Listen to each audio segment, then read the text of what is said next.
So the topic for today is ATG, lessons from Athletic Truth Group, maybe things that aren't being spoken about so much as far as athletic development goes. And beyond that, what you guys are looking at. I know you're inquisitive coaches who are looking for solutions, always questioning, looking for what's best, what's next. And yeah, that's the discussion topic for today. So who'd like to open up?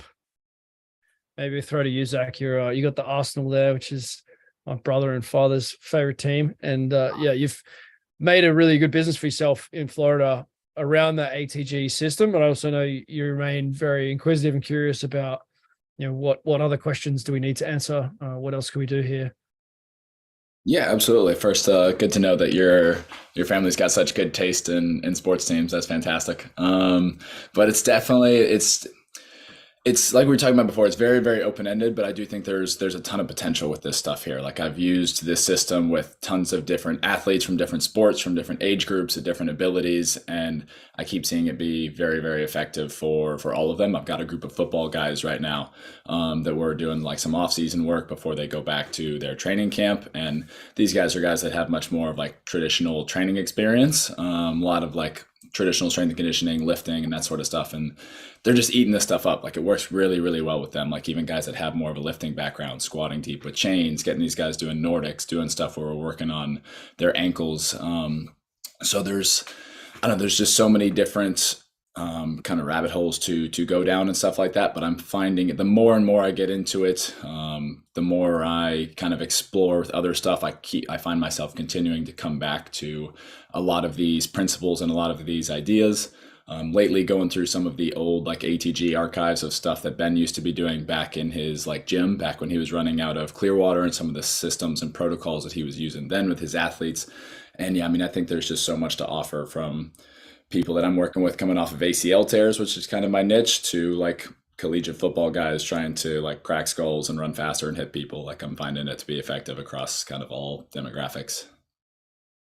Yeah, I think that's a great place to start. Is like I think this will continue to be a base layer that we'll continue to come back to, and anything that you experiment with, it's going to fit into the context. And if you do look through the archive, those of us who've been following this journey, Ben's journey in particular, for the last sort of 5 years, there have been a lot of variations, and it's important to add to this conversation that what's being delivered now for ATG online is to solve a specific purpose. And that's not the same specific purpose that was being solved in some of those early videos that you're talking about when Ben was coaching a bunch of high school football players who he wanted to get drafted, and high school basketball players. Like there were some significant differences in the actual training protocols, not the philosophy, and not so much some stuff with the programming as well, but there were different things being done.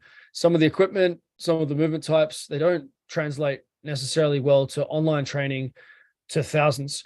But that doesn't mean that they're not relevant to coaches to understand. So I think looking back at, okay, what happened there in the past versus what's happening now, it's always good to consider what are the goals of this coach? What is the situation that they're trying to solve?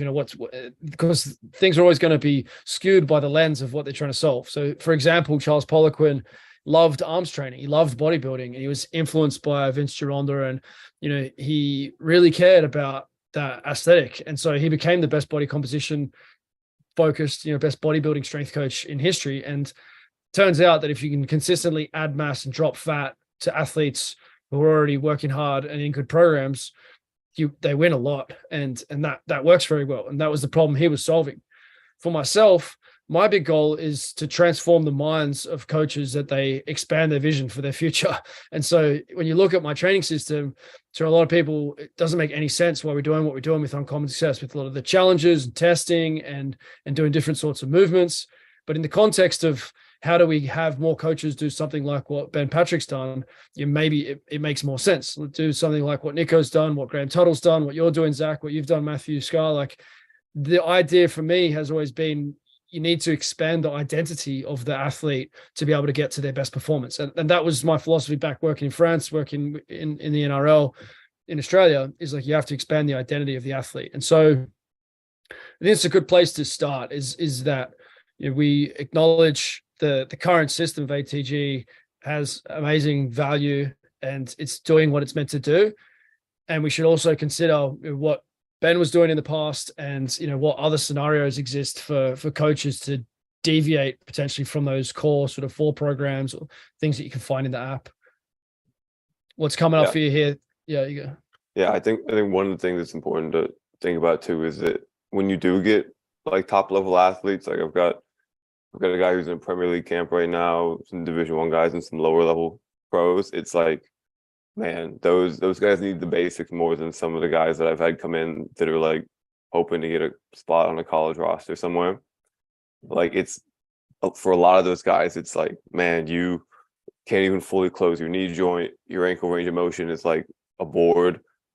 Like I was talking to my guy yesterday. He's like, yeah, man, all we ever really did was like trap bar deadlifts, like really positional specific stuff. And he's like, I feel so weak at those end ranges.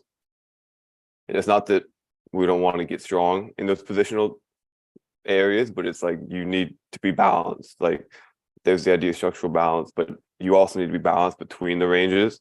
So like he was strong in that quarter squat. We've talked about it, like a mid thigh pull, but couldn't even get into a position for a deep squat. So a lot of times the best athletes, and people like Ben Clairfield have said it before, it's like you might be an expert in your sport, but rarely are you an expert in the sport and in the weight room.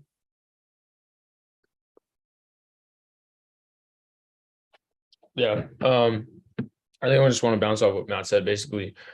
So coming from Division 1, playing football, the reason why I stepped off of that and decided to do this coaching was literally the reason. I completely disagree with the strength training that I was doing at that level. And I constantly was hurt and I constantly had a bunch of hip issues.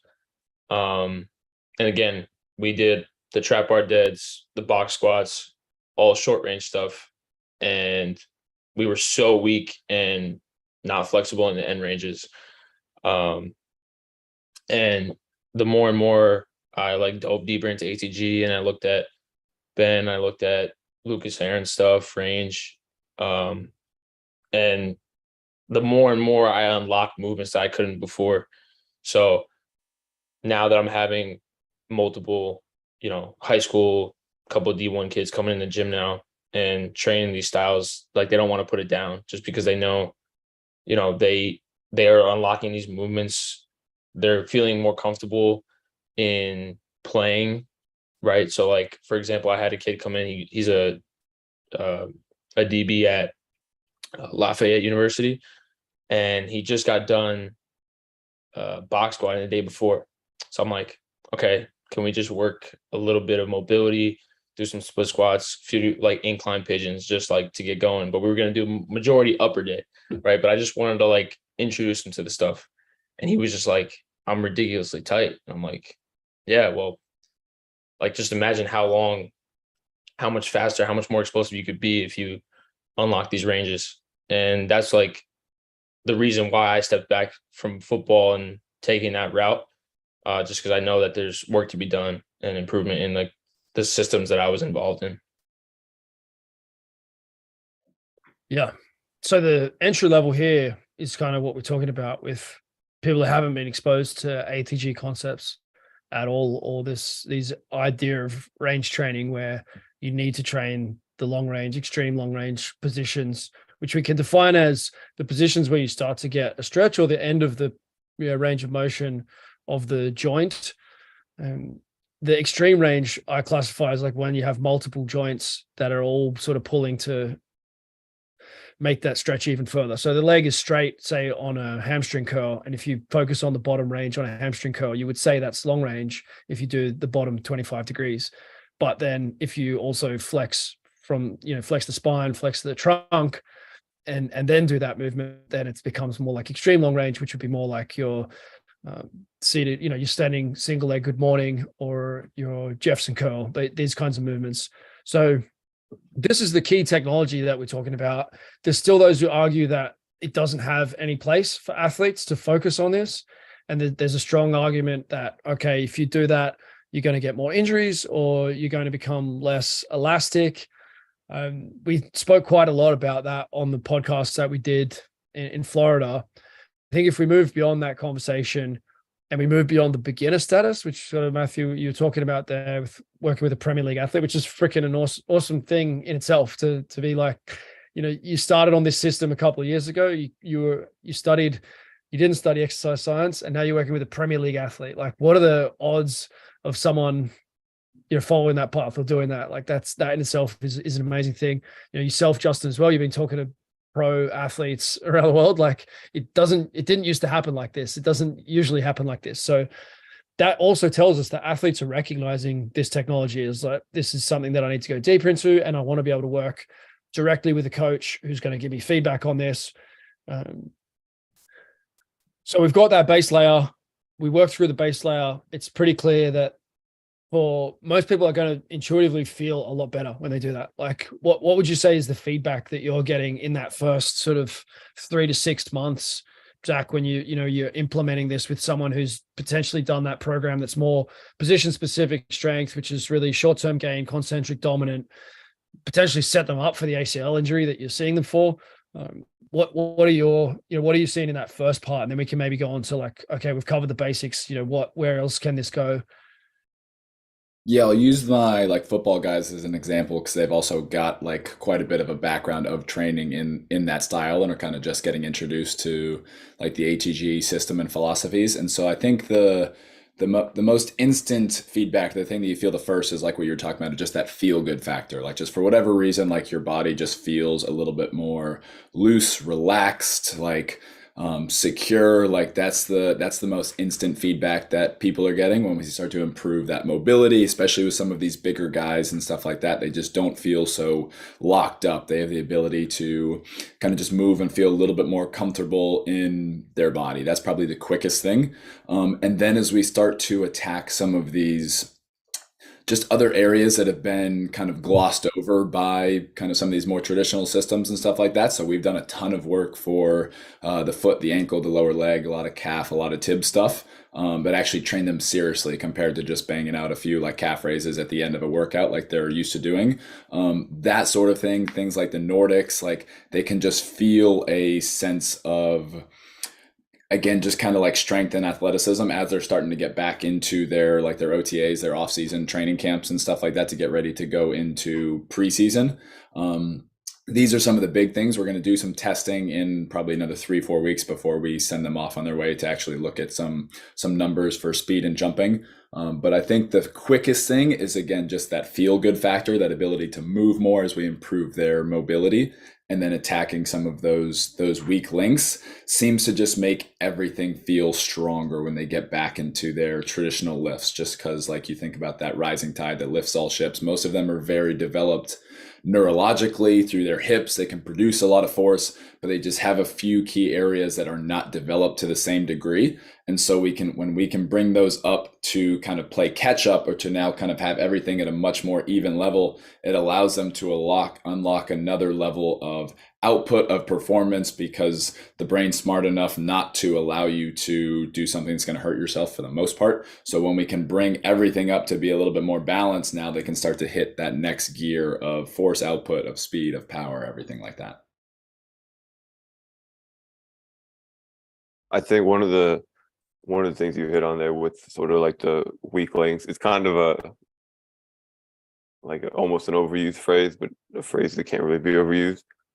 Like I still play soccer with guys that I played with in high school that aren't competitive anymore, just for fun.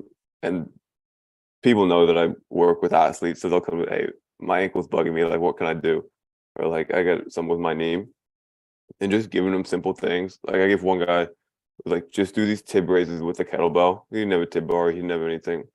And he came back to me like a couple weeks after. He's like, dude, I feel like all of the scar tissue in my ankle is gone. It's like when you give somebody the right, even the basic thing, like it can make a really big difference if you've never trained it before. Like if you've been squatting, deadlifting, leg curl, whatever for years, but you've never done a tib raise, like especially in a sport like soccer with tight cleats, with all of the different surfaces and everything, it's like that little thing can make a pretty big difference a lot of times. Yeah.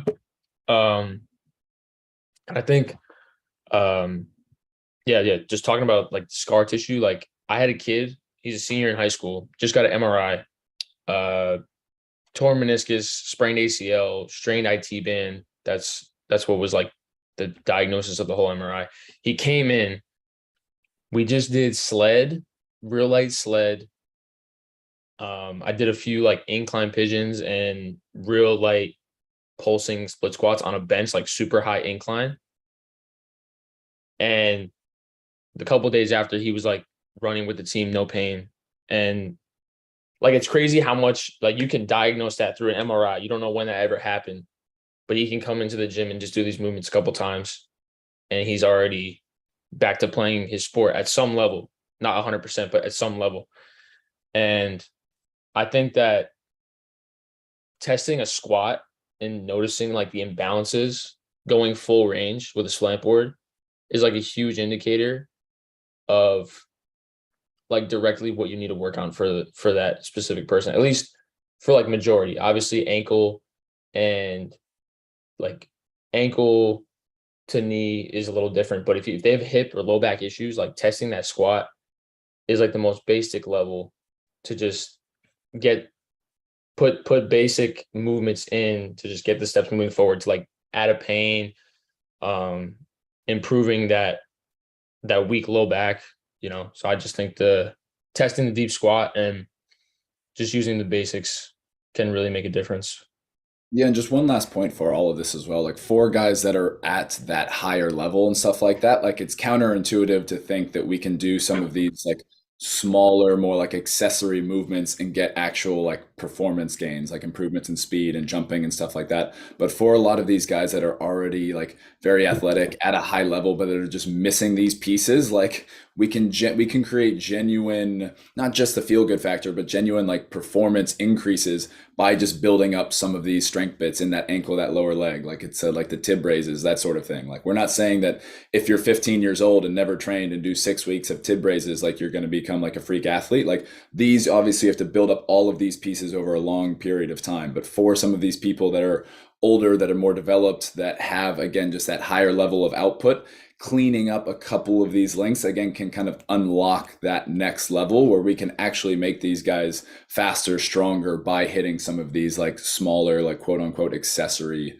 muscle groups, movements, things like that.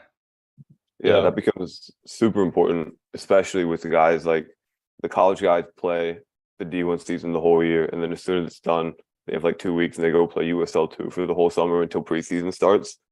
So you really don't have time to do the like 12-week, 4 blocks of 3 weeks, make a full transformation. It's like that's when you really have to be like, what is the little things that these people need? Like, do you need split squats 3 times a week and like to do very little else?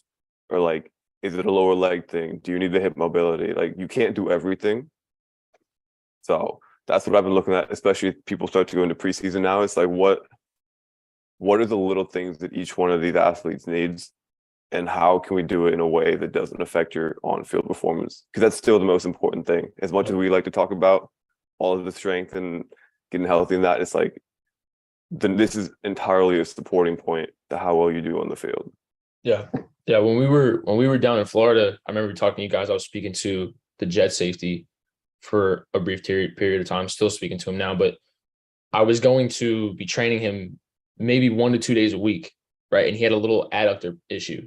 Right. So I got to think in an hour, right?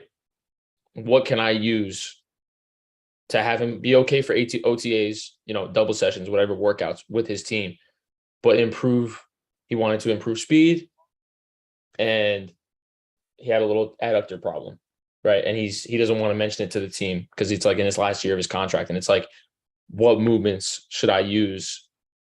Only a couple that can just get him going in the right direction, but at the same time be ready to go.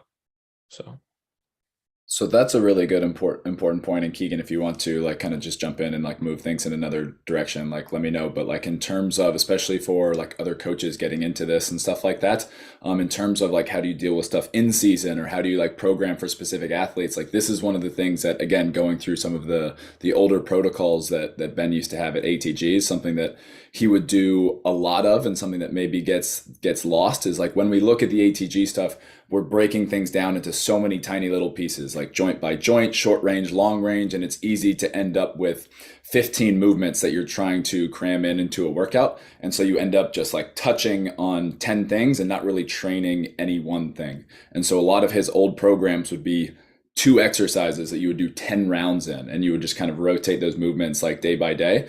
And so you get a real like training stimulus, a real adaptation, like you're doing 10 sets of calves and sled, and like that's your workout, and then you go home. But the idea, like you're going to get such a powerful adaptation for that, and then next day you come in and you do Nordics and hip flexors, whatever it is. And so especially with a lot of these guys like you're talking about, when we have a limited period of time, or if we're dealing with like kind of in-season athletes or different things, like what are the biggest low-hanging fruit? And so rather than trying to cover 15 things at once, like what are the 2 things that I can hit hard where I know I can actually train and adapt, like actually get better at some of these things? Like that's one of the biggest differences, I think, with the old system and how Ben would coach in person. It's we have all of these movements, we have all of these standards, yes, but it's every time we train, like he's literally trying to get better at all of these. If we're in a team setting, like having the metrics, having all of these guys like compete of, okay, this guy can do this guy can do this, like they're pushing each other rather than kind of just checking the box of, yes, I've done my tib raises today, like I've done my split squats, like that sort of thing. But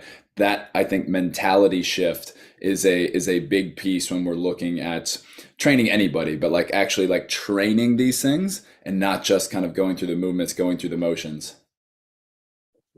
Yeah, there's a lot there, good stuff that we can dive deeper into. If those who are listening in, if you want to ask anything specific or give feedback on your experience, welcome to do that. We'll go sort of more of a Q&A format in a minute. But yeah, if like that, what you do beyond doing these basics is something that 95% of people probably never need and may never get to. So rebalancing the body, short and long range, and structural balance, getting out of pain, feeling like you're able to actually go 100%, and pursuing those basics numbers, that does 95% of the job. Like that is what most athletes need to do, probably want to do. That's what they're coming for. Getting some of that long range strength, going through that process is a huge part of it. And you could definitely build a great career as an athlete or as a coach, never going beyond that conversation. So it's not necessary to understand deeper concepts of, how to take an athlete to world record levels and beat all the competition. But it is still valuable to look at, okay, what would that top 5% or 2% that is beyond what we're doing here, where is that going to come from? Or what is it outside of the ATG programming that you're going to get online that is essential or supplementary to what you're seeing there? So how are you guys seeing that? I know you've experimented with various things over the years, but is there something big that jumps out at you in regards to that potential top 2 to 5%, which is probably not relevant to, the vast majority of athletes and the vast majority of coaches listening, but it's still an important conversation from the perspective of when you set a new standard, then everyone else has to adjust to that standard. So it's still valuable, even if it's not the most important thing. You know what I mean?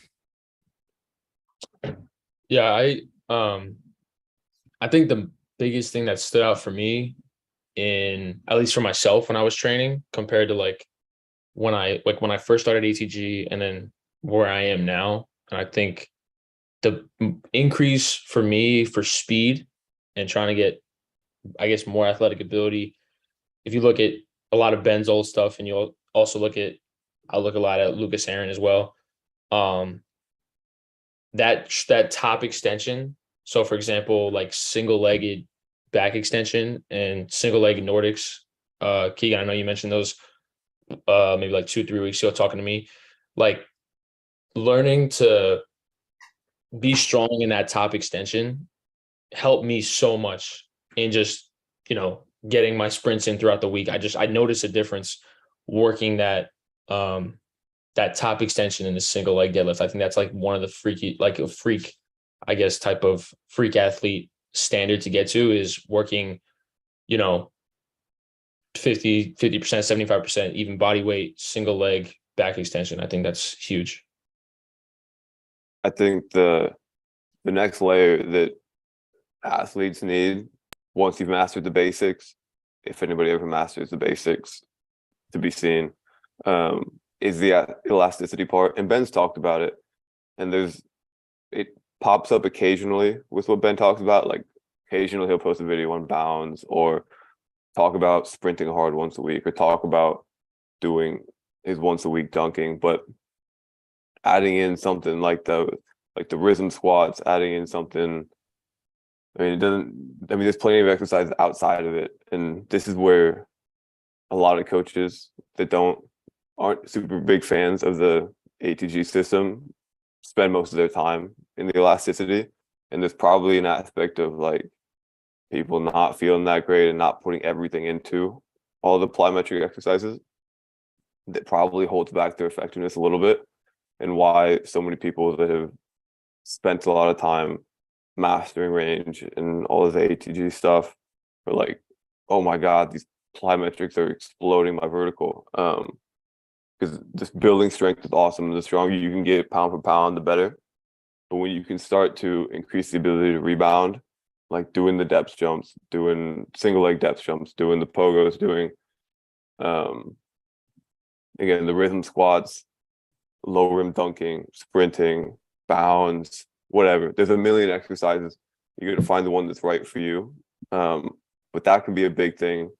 And then one other smaller point, I guess this might open a rabbit hole, but I'm trying to keep it a small point, is the foot. And there is foot training, obviously, but I think there is an aspect for people that have more difficulty with the foot.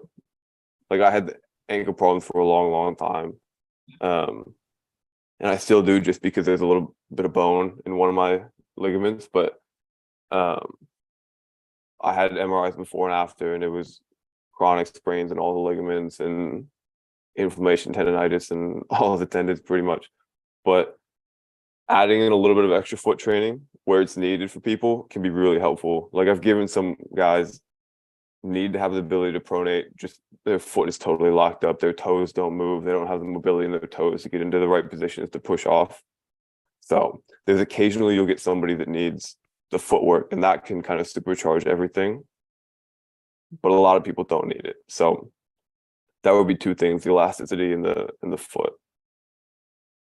Yeah, for me, probably the top two, kind of echoing Matthew's point of like, yeah, like Ben doesn't talk about it as much, but he's been doing his like dunk sessions or his basketball sessions like once a week hard for 6 years now, 8 years now, like as long as he's been doing the system. And so if you almost think about the system, like the ATG stuff, as building the reserve or the potential to be able to handle some of these like more intense outputs, you do have to go and continually express that as well. And so, yeah, it's definitely something that with the direction that ATG has gone now with like the online programming, like who it's meant for, it's not something that he talks about a ton.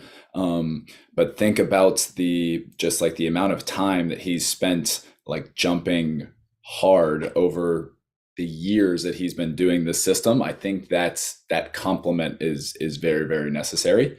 And kind of going hand in hand with that, I think the next place to go, once you've like, let's say if we've got most of the standards down, like we're fairly structurally balanced, the mobility that is there and stuff like that, is the intent with which we're like applying some of these things. Like if you actually get face to face with Ben, like if you watch these guys, watch him train in person, it's the amount of focus and detail and effort that goes into every single rep that he does, whether it's in the gym or on the court, is at a very high level. He's usually less interested in, he absolutely does pursue numbers and pursues like getting stronger, but even more than that will pursue the absolute perfect rep, like fantastic execution, great range of motion, tempo, like all of these things, and is strict almost to a fault about policing himself of not pushing beyond what he's capable of like that day.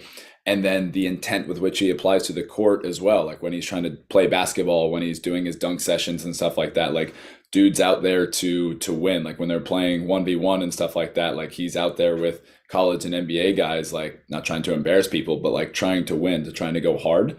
And so like once you've gotten that structural balance piece, and once you've hit that base level, like if you're trying to go to an elite standard, Keith's talking about trying to get to like world-class performance, the way you do things, the intention with which you do things, both in the gym and on the court or whatever it is your sport, I think that's the most essential thing, the biggest piece that you need, like obviously just extended over a longer time horizon.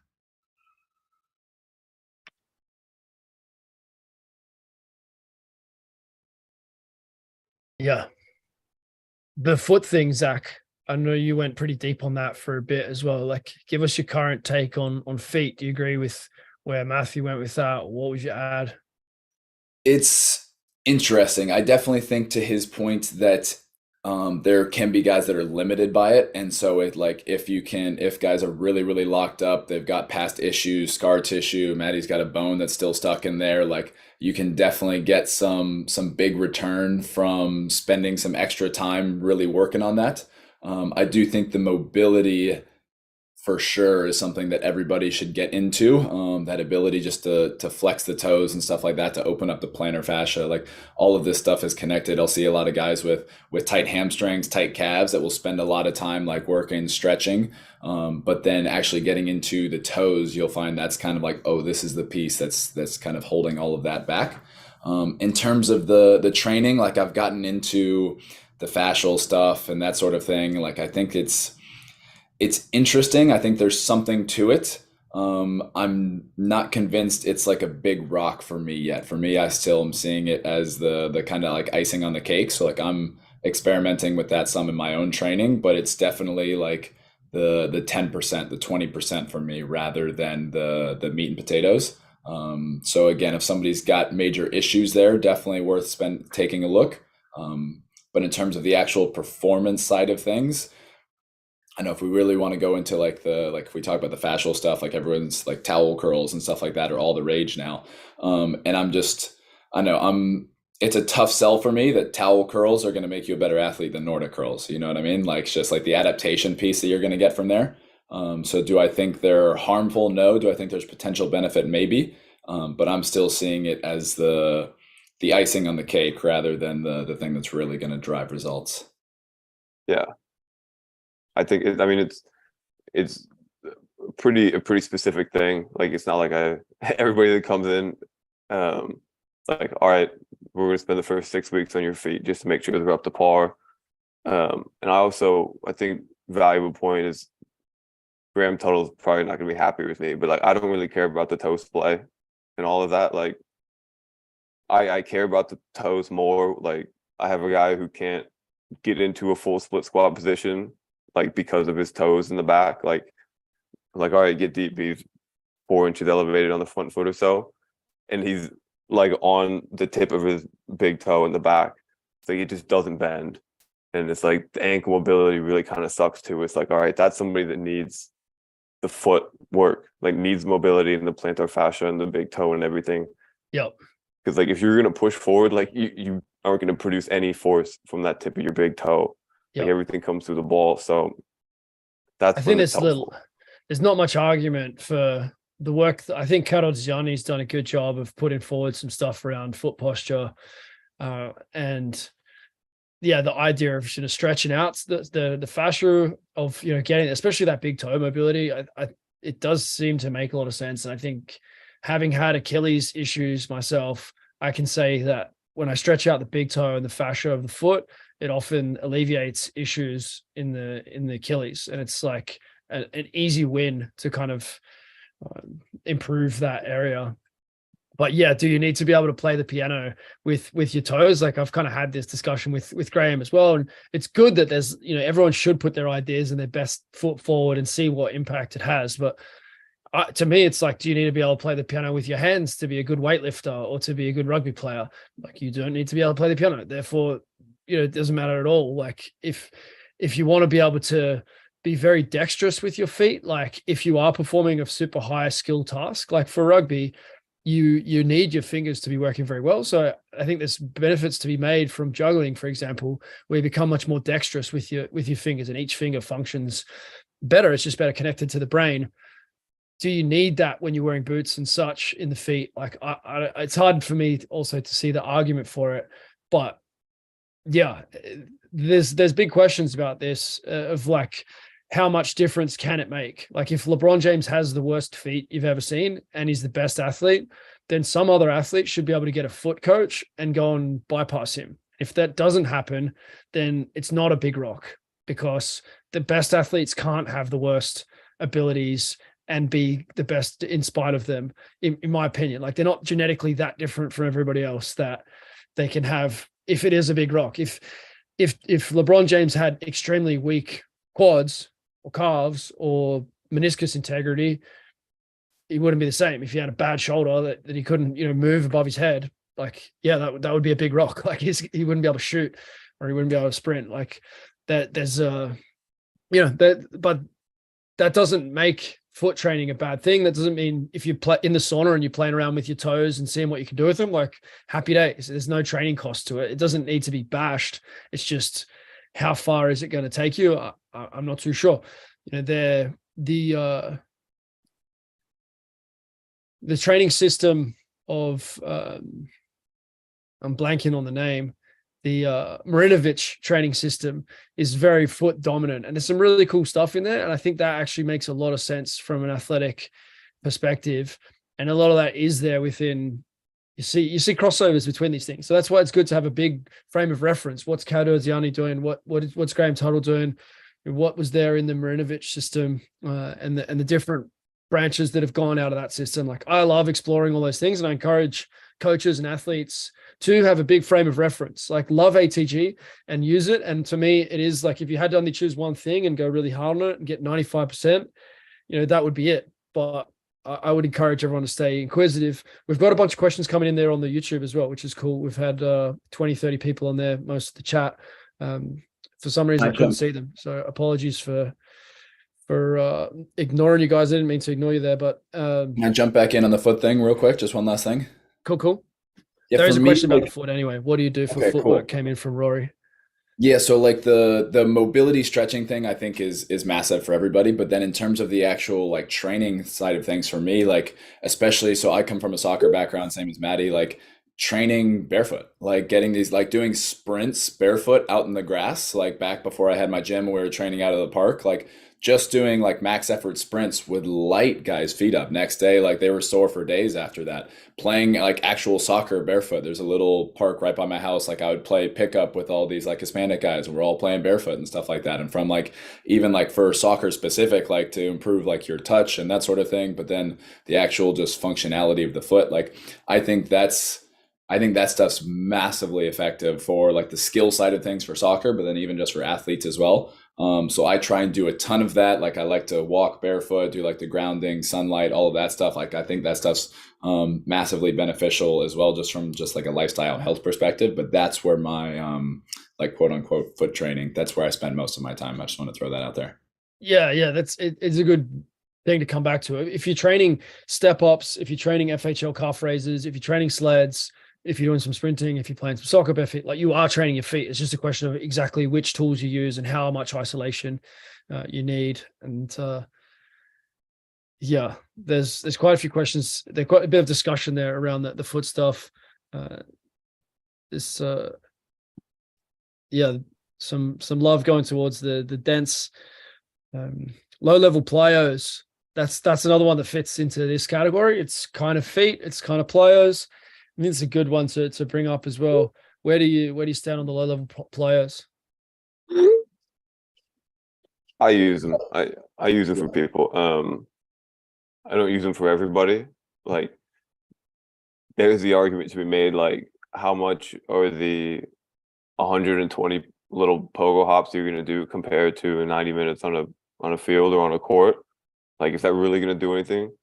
In terms of just general stimulus, probably not going to do that much. But if you focus it on like, all right, I want to teach you to be as springy as possible and be able to load the arch and unload it quickly and build like that, or to teach something specific, then there's definitely value to it. People use it again a lot for the arch, a lot for the toes. If you do it barefoot, even better. But in general, like I don't think that's something that's gonna give you the raw stimulus to make a transformation, but it does have a benefit there for specific people. Yeah, I do like them. I use them in small doses. I use them mostly more with my like ACL return to sport athletes more than my healthy athletes. But I like thinking about them more as a like structural piece rather than, or like chasing a structural adaptation more so than when you think of plyometrics, you think of max effort and that sort of thing. So like I like taking these stuffs to the point of fatigue, like the same way just boxers used to like jump rope and that sort of thing. But taking it to the point where it's actually like challenging energy wise, like fatigue wise, to get more of that structural piece that I'm chasing in like all the tendons, ligaments, connective tissue. We do it a lot like barefoot on the wrestling mats that we have in the gym. So we're, yeah, like you said, working on the arch and the feet and that sort of stuff. So it is a small piece. We don't do a ton of it, but that's the way that I think about it, rather than like max effort neurological adaptation that I think most people think about when they're doing plyometrics. Like I think about it from high volume, long duration, to try and create more of a structural adaptation within the joint, the tendons, the connective tissue. Yeah. Basically, for me, I think plyometrics can be used sort of the same as how you would sprint or play your sport compared to training.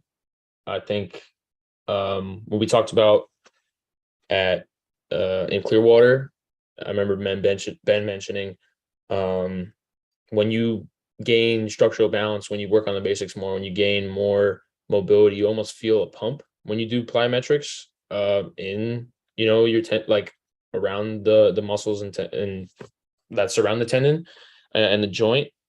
And I think that that's always the goal to get to. So like, for example, if I were to go sprint this week, I would always do some bounding, some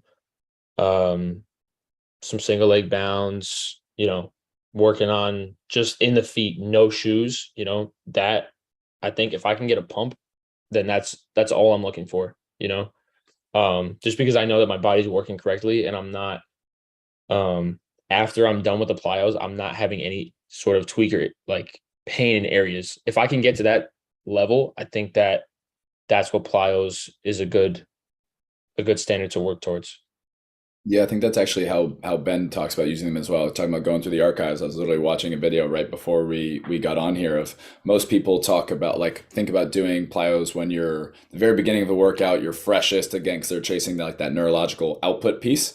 And he talks about doing them like almost to the point of fatigue, where like the muscles are pumped as much as we can so we can get into the joints and the tendons as much as possible. So he was doing like dense strength or squats like on the slant board, like 10 by 10, and then doing depth jumps like in between. So like once we can get a pump to the muscle and stuff like that and get everything as warm as we can, then going to do depth jumps and that sort of thing. So I just that the way you're thinking about things is probably more how I think about them as well.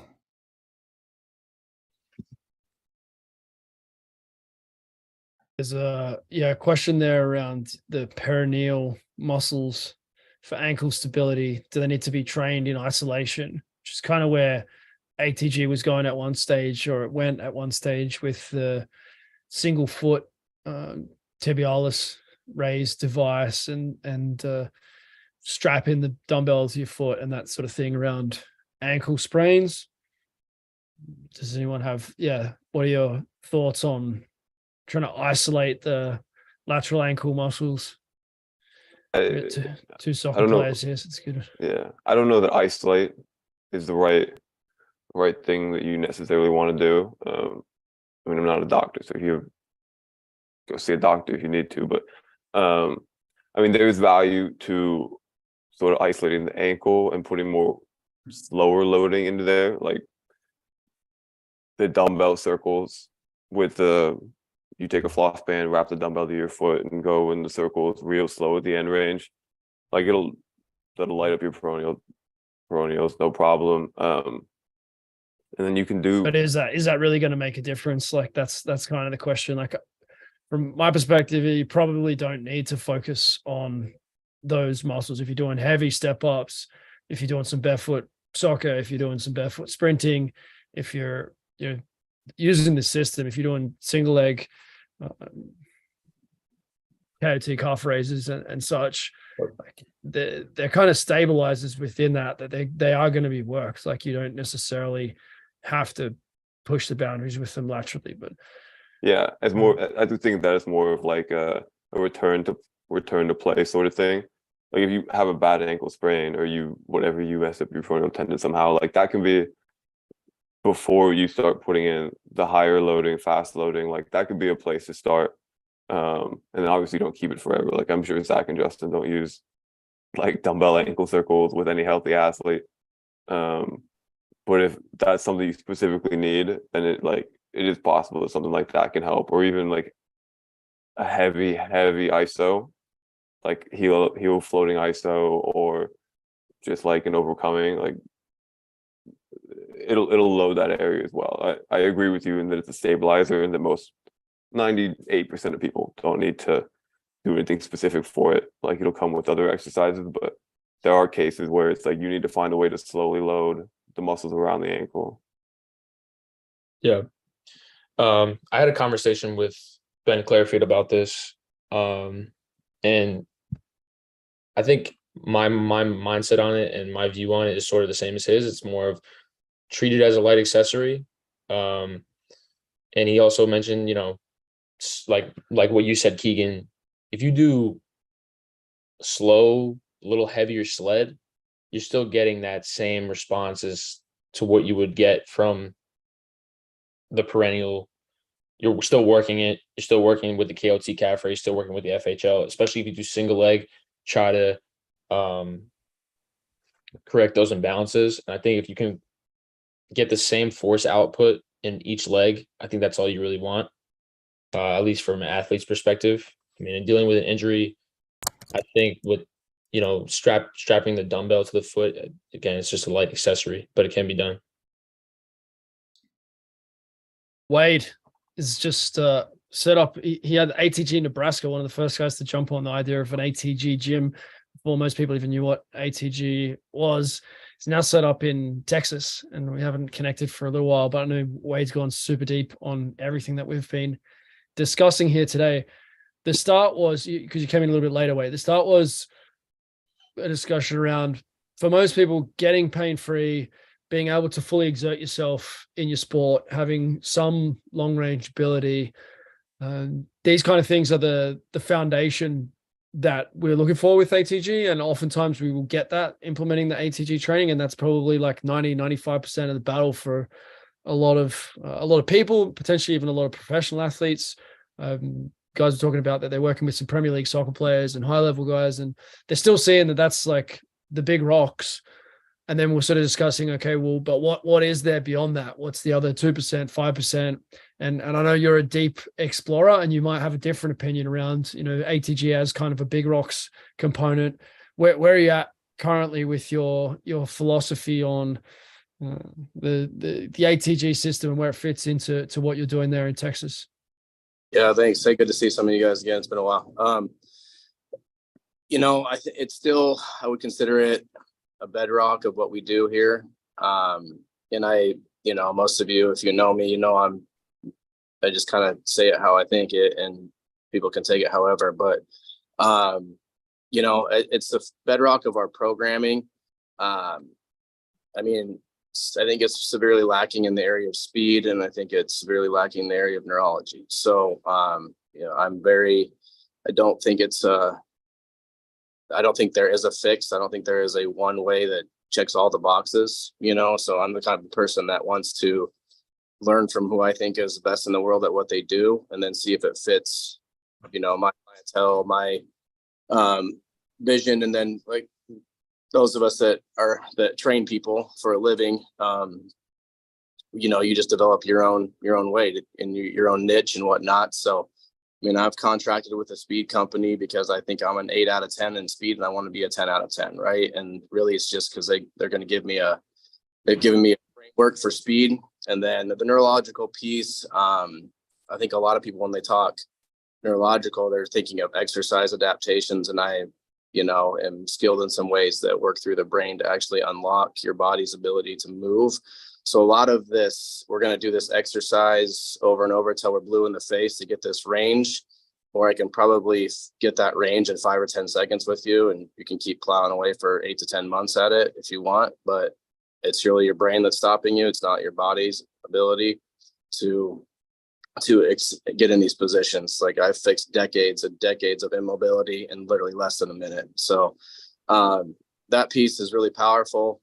I learned what I consider a silly little warm up when I was a head football coach, American football coach, that replaced stretching for us. And we got rid of all of our soft tissue injuries with a 5-minute neurological warm up. And then I just kept learning more and more things.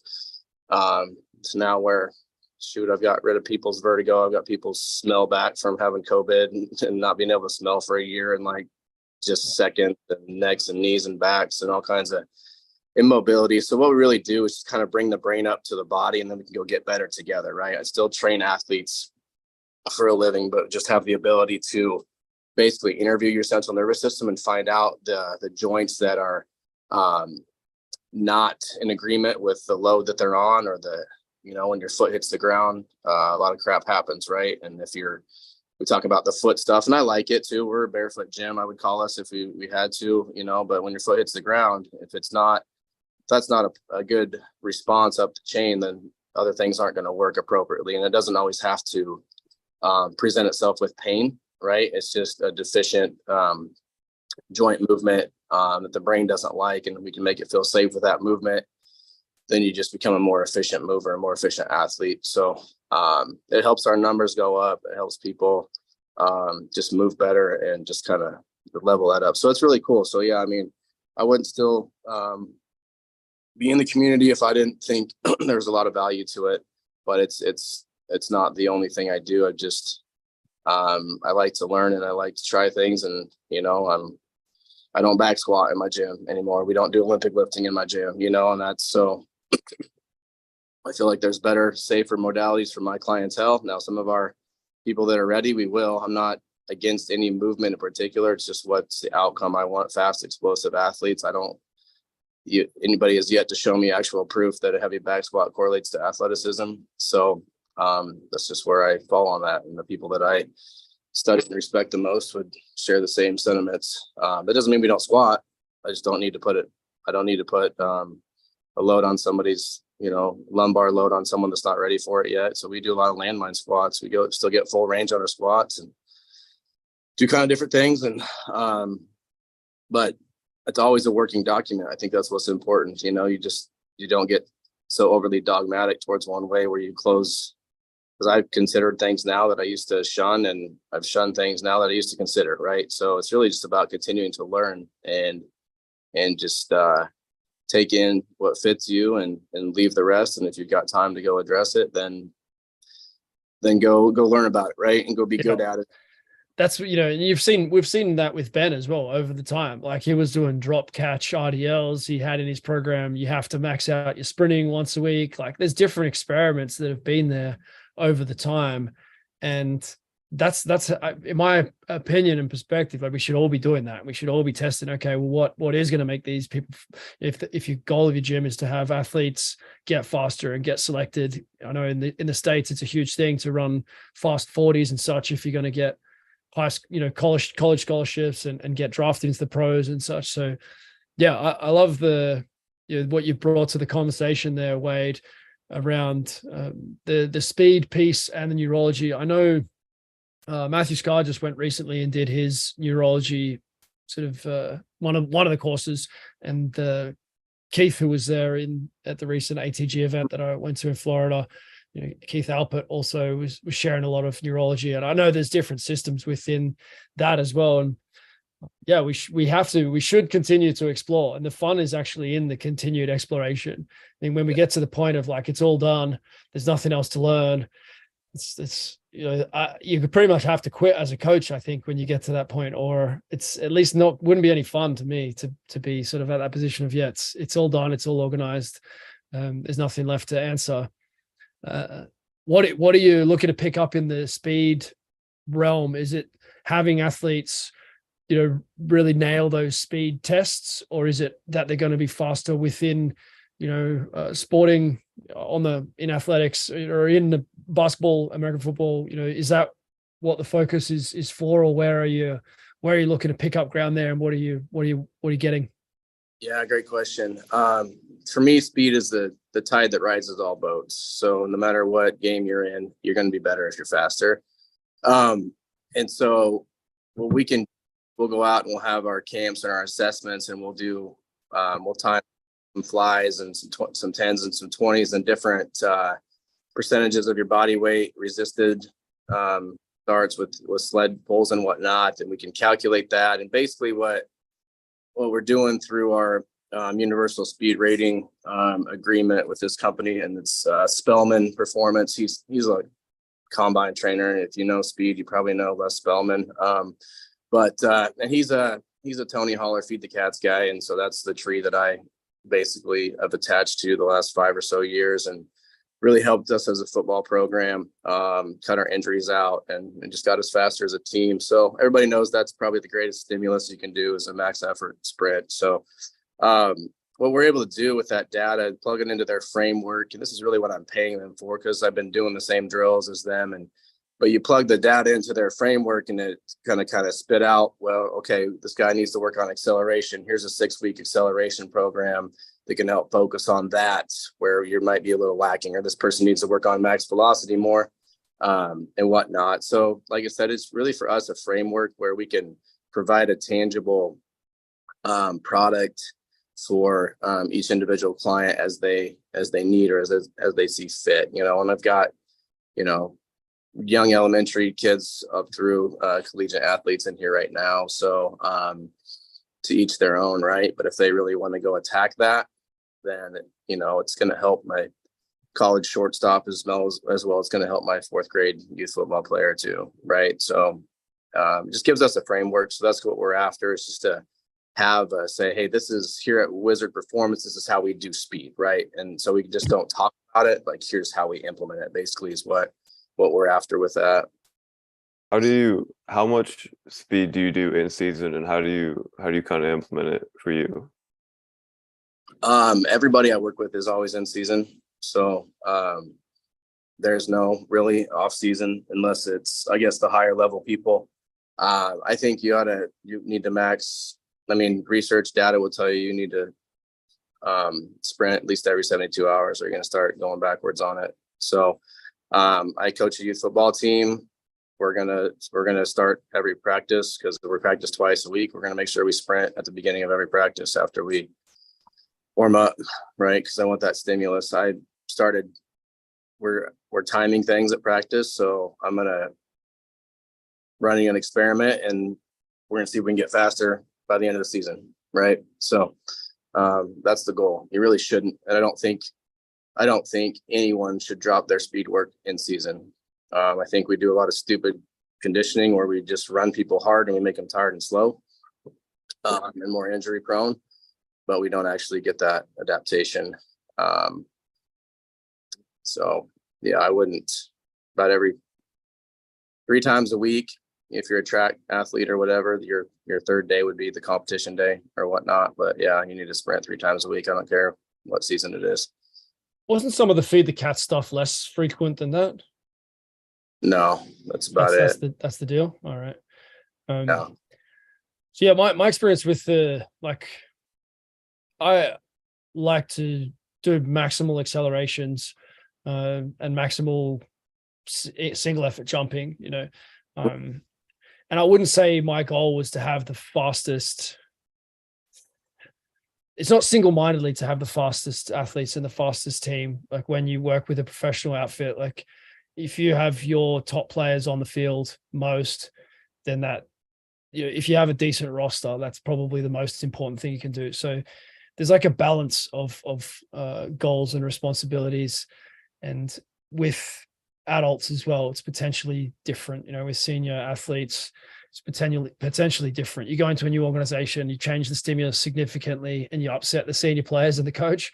Like that's that's as long as it lasts. Like it's different with a private facility and doing what you're doing, to an extent. But I definitely love, I love maximal efforts, and we always had maximal efforts in the program each week. And for me, some of that with the rugby was with our weightlifting, it was with our vertical jump, counter movement jump, and it was mostly with accelerations.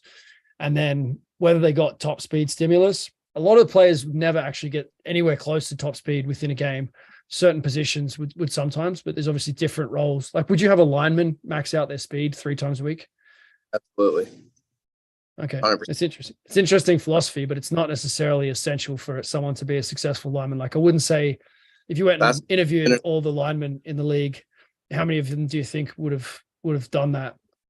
Fastest ones are the highest picks in the draft.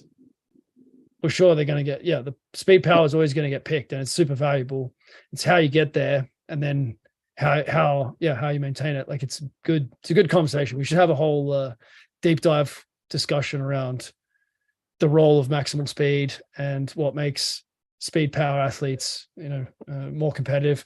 I personally value the acceleration more than the top speed. And I know there's a big push of like top speed's everything and acceleration isn't, you only need to train top speed and your acceleration will be good. I went at it from the other angle, and we won. We did really well. And that's not the only qualification, but there's some pretty compelling experiences around that. And I know there are coaches who've had that philosophy that acceleration is king. But yeah, we should have another discussion. I think it'd be cool to have like a pure speed discussion. Maybe you want to have last thoughts on that, and then we'll go back to the other guys to finish up. Yeah, I don't think acceleration's any less. I think it's just that component. Like, if you're not working that, you're not going to hit maximal velocity, right? Like, you can't ignore that. So to your point, yeah, absolutely. It's every bit as, depending on how you divide it, 2-tiered or 3-tiered approach to speed in general. Like, you absolutely, we're constantly working on acceleration. But yeah, I think there's the cool part is you look into speed reserve, because, if you look into a game and, if you're fresh and fast, and you can still be at 80% in the fourth period or fourth quarter, whatever you're playing, and the other team came in and started at 80 and they're now at 60, you're still the fastest players at the end of the game, even though your tank's down a little bit. Theirs is lower because they've been doing gassers and stupid shit all the time. So, Yeah, I'm 100% with you on that. And we would have done the least conditioning of any team. We were like, by far, we looked the fittest. And I think it's exactly what you're talking about. And I think the acceleration efficiency meant we were getting to the place before they were more easily than they were getting there. If I had a better technology in terms of actually understanding Nordics, understanding how to prepare the hamstrings, I probably would have done more top speed strength. I think I was too scared of having guys pull hamstrings because it's such a shitty injury. And we did have, like, we probably had 3 or 4 over the 4 years that I worked with the pro teams. And, there was one of the reserve players who wasn't playing, had like a massive one that sort of almost needed a surgery. And that was like, okay, where does this fit in? But I don't think I would have to be as tentative about that. And I was tentative about plyometrics as well, because it's like, if I piss someone's tendons off, I don't know how to fix it. So therefore I'm not going to do, not going to push that. We're going to do some skipping. We're going to do some little stuff, but we're not going to push this, because at that time, like, that was the tools that I had. So it's interesting to sort of think about how having better tools allows you to even push the top end of your program forward. Has that happened for you as well, Wade? Like, I know you've been on this journey for a while. Like, do you feel more courage to go after top performance because you have tools to prevent and fix things? Yeah. I mean, I was the typical 500-pound squatter in college that, and then I got on a Nordic board at age 35 and I couldn't go 6 inches before I fell. Right. And then it's like, oh, wow, I was really imbalanced and I had a hamstring injury. Right. So I think, training, that's huge. And to your point, a lot of people are afraid to max velocity train for the reasons that you just cited. But then we go out and we ask that stimulus in the game and they're not ready for it, and they end up with pulled hamstring in the game. Right. So it's like, you got to work your way to it. But I think being afraid of it is more risky than actually doing it, because they're going to exert that level of stimulus when they compete. And if they haven't prepped for it, well, why do we expect their bodies to be able to handle it? Right. There's some interesting views on the top speed and acceleration from people like, I think it's XPE, who down in Florida, that, I mean, they've got the fastest combine guys in all of the positions, pretty much some of the fastest guys ever, that talk about, like, yeah, as soon as we're done with the 40, like, that's when we kind of stop with the speed work. It's not they don't sprint, but then they focus more on the change of direction. They do things a little differently. I haven't done as much speed training as you have, so I'm not as qualified to talk about it, but it's interesting to see that there's both sides, and that people that get really, really good results in the 40 that kind of stop working and see people kind of get stuck in the mud, change of directions the faster they get in the 40. I mean, I'm not an expert on their stuff. I'm not an expert on Tony Holly's stuff either. So just different points of view on it that are interesting to me. But yeah, I'm on the team of that you do need to hit the speed. Like I've got a young high school soccer team I'll be working with in the fall. It's like we're gonna do less conditioning than they've probably ever done, and we're gonna sprint fairly often, and we're gonna do strength work on the field. Not enough to really interfere with the play, but like enough to keep them healthy, enough to keep them fast, enough to not make them want to throw up from running sprints. Right. Yeah, it's good. That's good talk for sure. Yeah, if you're up for it, let's do a speed podcast sometime soon. I'll put up to book in if you're up for it. But any thoughts there, finishing up on any of what we've been speaking about there today, Zach or Justin? I mean, you covered a lot of ground. Change courses quite a lot there. I think there's it's interesting, all the stuff that Wade's gotten into and that sort of stuff. Like those guys, I've gone down that rabbit hole, not as much as he has for sure, but it's definitely a lot of things there that make a lot of sense. Like the idea of that if top speed work, like if sprinting is like the most stressful, the most powerful stimulus that there is, then finding ways to train that more frequently, like the adaptation that you get from that for everything else, that makes a lot of sense too. I haven't found ways to like train it as effectively or program it as effectively, so that's like I tend to still use more of the strength based like kind of ATG work. But at the end of the day, I mean, even kind of going on a little bit of a tangent, like going to the Sorinex Summer Strong event like this summer and stuff like that, we had some of the top strength coaches from different schools, like University of Georgia football strength coach who just won back-to-back like national championships, and all of these people talking about philosophies and way they train and culture and different things like that. And one of my biggest takeaways from listening to some of the best strength coaches like in the country is that what you do doesn't matter as much as how you do it. And so a lot of these, like just creating that culture and that environment, like whatever it is that you're going to do, it's very easy for us as coaches to get bogged down into like, man, what's the perfect program, the perfect sets and reps, the perfect like this, that, and the other. But at the end of the day, if you can create more of that environment or that culture of just training hard, training well, you're probably going to go farther than all of the kind of like the pencil neck coaches, as Paula Quinn used to call them, that are just like always focused on the perfect little program, the minutia of every little detail. Execution at a high level might trump everything. Oh, for sure. Yeah. And a lot of people that I like to follow, like they're not even on board with progressive overload, because they're like, that's cute on paper. And then the actual human being comes in and they're not fresh. They're stressed. They're this, they're that. And then your little perfect program goes to shit because your progressive overload mindset says, we got to do this percentage this day, this. And you just got a kid that slept 3 hours and his girlfriend broke up with him the night before. And you want to, nope, you're at 85% today. That ain't going to happen. You know what I mean? Yeah. So sometimes it's easy to out coach your clientele, and sometimes that simple does win, man. That's the thing. We get too complex sometimes, and just simple does win. So yeah, run fast, jump high, lift heavy. Let's go. All right. Yeah. Just to finish off that, I think,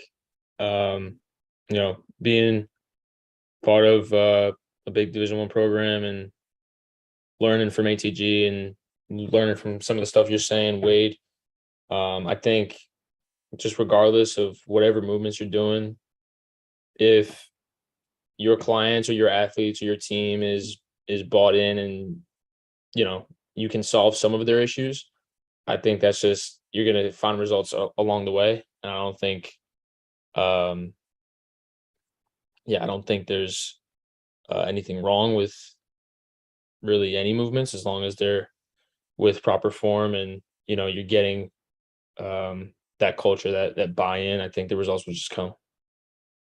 Yeah, absolutely. That probably should supersede any of the conversations. Like, people want to come. Do they want to try? Do they want to, put the work in and actually, because I don't know what y'all are seeing in your neighborhoods, but I don't see a lot of people that actually want to actually work.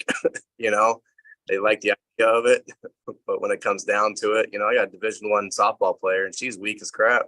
She's got so much stronger in the last 6 weeks with me, but because they don't take it seriously in the high school. Like, a lot of the girls just ignore it at the same time, and then they're just like, oh my gosh, you're a D1 athlete and you have so much improving to do. This is going to be fun, right? So, but yeah, that was I guess, I mean, I didn't go to a big Division I school and play, but I went to Bryant University in Rhode Island, and we're in like the FCS level.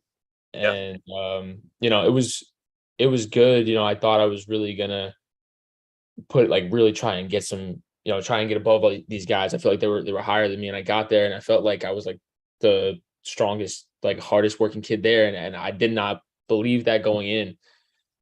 And it's kind of crazy, like, what natural abilities can take you.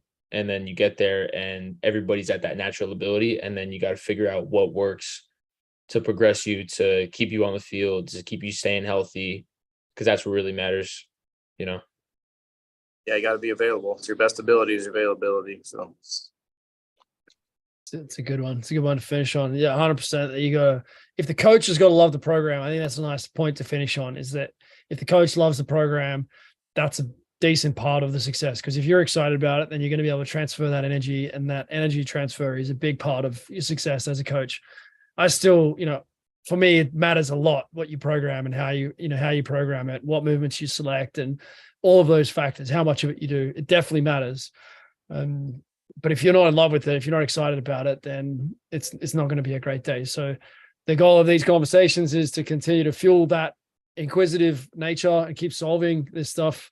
To play around with it yourself is a big part of it as well. I encourage any coach who's listening, take yourself more seriously as an athlete, and you'll understand more intuitively what is actually going on and how it all works. I think that is often undervalued, underestimated as well, in the education system in particular.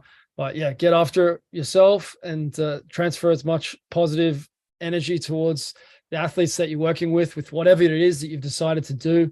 A lot of what I've done and the conversation with ATG, it's how do we simplify this? Like, that is what ATG has done in my mind. It's given a much simpler framework for how to build someone an athletic base. Dense strength is very simple. We're looking for the simplest version. I think Wade's talking about potentially the simplest version of how to become very fast through sprinting. And that tends to be closer to the truth. As much as there is depth in these conversations and you might feel like that's a contradiction, it really is at the heart of it. Is like, how do we get back to the core of this thing? And sometimes it's a problem solved when something's not going right. There's a deeper conversation. But if that's the centerpiece of do stuff that we really enjoy and that we believe in, and trend towards simplicity as much as we can, I think that's a great place to kind of end this discussion. Those who tuned in on the YouTube and ask questions and stuff, great to have you on. If you listen back to the recording and you want to ask more questions, I'm going to jump in and answer those in the comments. Maybe some of the guys from the conversation will as well. I'll put some links up to their Instagrams and YouTube channels as well. And yeah, let us know if you want us to cover maybe the speed stuff as the next thing, or maybe more about optimizing the training environment, how to get super enthusiastic about the work that you're doing, or any of the other topics that came up there today. But, yeah, thank you, man, for joining me for this conversation. It's one that I love having. So yeah, thank you very much and have a great rest of the day. Appreciate it. Good to see you guys. You too, man. Thanks, Yes, guys. sir. Thanks, team. Uh-huh.